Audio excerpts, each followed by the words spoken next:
ఇటువంటి పిల్లల పరిస్థితి చూస్తే ఇంకా దయనీయంగా ఉంది.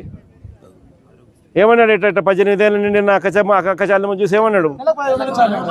ఏమన్నాడు? నెలకు 1500 ఇస్తానన్నాడు కనుక,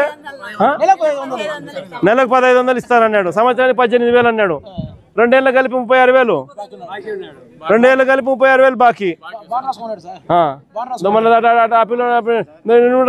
పేరు ఏం పేరు? శివశంకర్ రెడ్డి కనపడినాడు అనుకో, ఏమన్నాడు? నెలకు 3,000 రూపాయలు ఇస్తానన్నాడు. నిరుద్యోగ వృత్తి అన్నాడు. నెలకు 3,000 రూపాయలు నిరుద్యోగం. 2 ఏళ్ళు అయిపోయింది. 72,000 ఈ పిల్లోనికి బాకీ. ఈ పిల్లోనికి బాకీ 72,000. పరిస్థితి అంతే.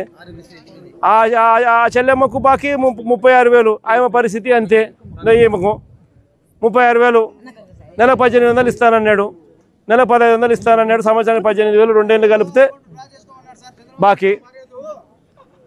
అమ్మఒడి అన్నాడు. అమ్మఒడి వచ్చేది తీసేసి తల్లికి వందనం అన్నాడు. 15,000 కాస్త 13,000 అన్నాడు. 13,000 కాస్త చూస్తే చీరా చూస్తే 8,000, 9,000, 10,000. అది కూడా 30 లక్షల మంది పిల్లలకు కట్ చేసి.